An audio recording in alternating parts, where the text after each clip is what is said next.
Salut tout le monde, j'espère que vous allez bien, j'espère que vous travaillez bien pendant cet été.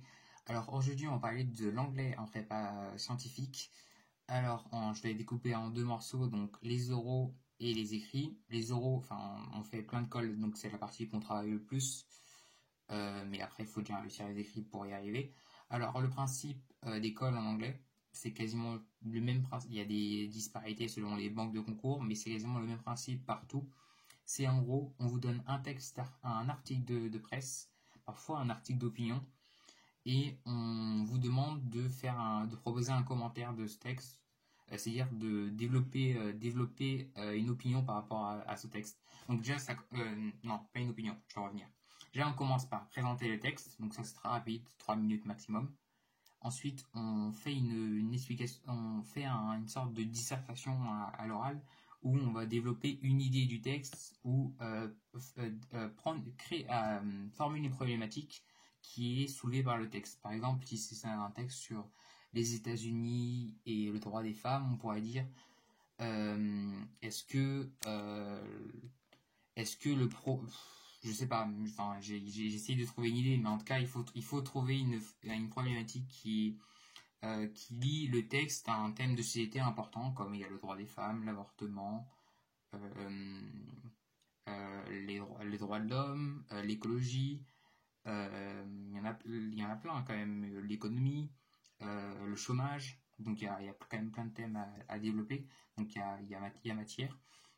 Et il faut développer une problématique, faire un plan. En général, on demande deux parties, ça suffit, pas besoin d'avoir trois parties. S'il y en a trois parties et qui sont bien développées, tant mieux, mais parfois on peut être pris par le temps, donc deux parties c'est safe. Et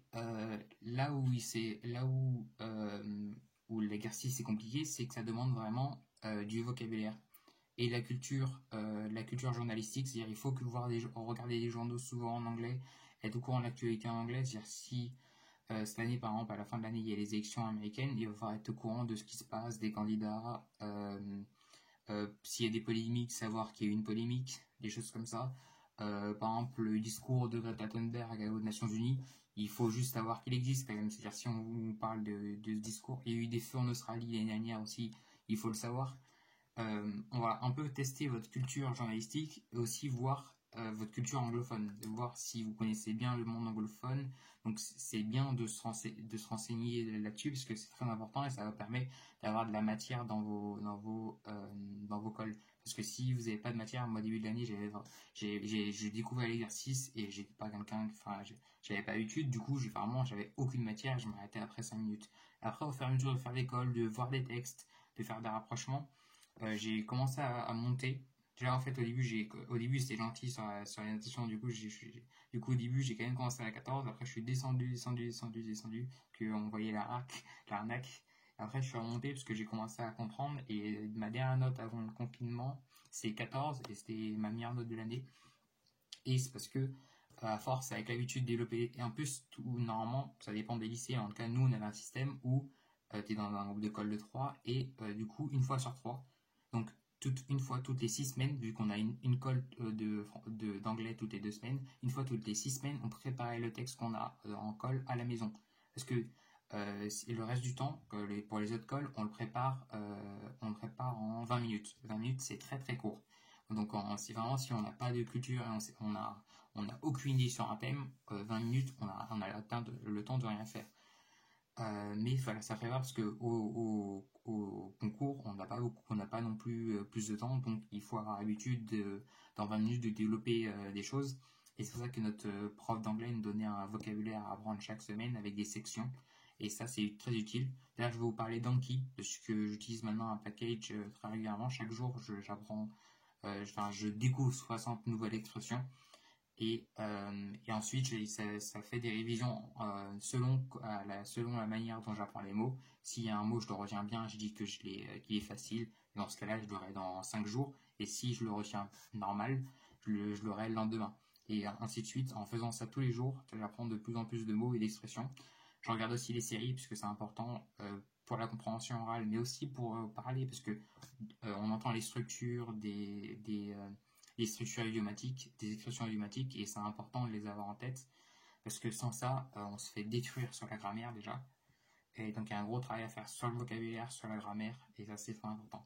Sinon pour l'écrit, à l'écrit, on vous donne, il y a l'exercice du thème, un exercice de thème et un exercice d'opinion. On commence par le thème, en général c'est thème sur 10 points, opinion sur 10 points, si je me souviens bien. Le thème c'est, on a un texte littéraire, donc c'est ça la difficulté, littéraire en français, on vous demande de faire la traduction en anglais. Donc par exemple, je me rappelle, cette année on avait fait un texte d'Émile Zola, et il fallait un extrait, c'est un petit extrait, c'est un paragraphe, et il faut je vais vous montrer par rapport à la feuille peut-être, comme ça, si ça c'est la feuille, là, le texte il fait ça, et on va demander de traduire en anglais. Et donc ça aussi, ça demande beaucoup de vocabulaire, parce que c'est un vocabulaire littéraire, donc parfois il y a des choses qu'on peut ne pas s'attendre à savoir traduire. Pissenlit par exemple, alors, je sais pas comment traduire pissenlit en anglais, mais il y a des textes où c'est compliqué, il va falloir se débrouiller avec les mots qu'on connaît. D'où l'importance de travailler son vocabulaire, de faire du Anki régulièrement, et mine de rien, ça prend seulement 30 minutes par jour. Bon, on a l'impression que ça prend 1 heure, parce que vraiment, c'est 30 minutes, ou 30 minutes, tu vois que défiler des mots, tu dis, ok, je suis là, je connais pas, ainsi de suite. Du coup, on a l'impression que c'est très long, en fait, ça prend juste 30 minutes par jour, et en le faisant régulièrement, je l'ai commencé il y a 1 mois et demi, je pense que je suis déjà à 1200 mots que j'ai déjà vus. Après, il y a des mots il y a des mots que je suis toujours en cours d'apprentissage, que j'ai déjà vus, mais je suis toujours en cours d'apprentissage, c'est-à-dire que je l'aurai encore bientôt, mais ça me fait apprendre des tournures verbales qui sont intéressantes pour les thèmes, d'où l'importance de travailler encore une fois son vocabulaire. Et donc il y a aussi une partie opinion, où en général on a un texte qui parle d'un sujet. Par exemple, on avait un texte sur l'inégalité homme-femme dans les lycées en Angleterre, donc chez les jeunes déjà, l'inégalité homme-femme. Et on vous demandait de dire, pensez-vous qu'il y a un progrès au niveau de l'égalité homme-femme ou qu'il y a plus une régression? Et on vous demande de répondre en anglais, il y a un nombre de mots limité, donc en 120 mots, en 180 mots. Et donc c'est pas un exercice très compliqué en général, même si il faut avoir des tournures verbales qui vont faire qu'on va sortir du lot, qui va faire qu'on va dire lui il parle très très bien anglais, et en plus qu'il y a son contenu intéressant. Donc voilà, j'espère que ça a été clair et que vous avez compris un peu comment ça, enfin, c'est un peu mieux compris qu'est-ce qu'on fait en anglais en prépa scientifique, parce qu'on n'en parle pas souvent. Donc si vous avez aimé la vidéo, n'hésitez pas à lâcher un pouce bleu, et je vous dis à la prochaine pour une vidéo.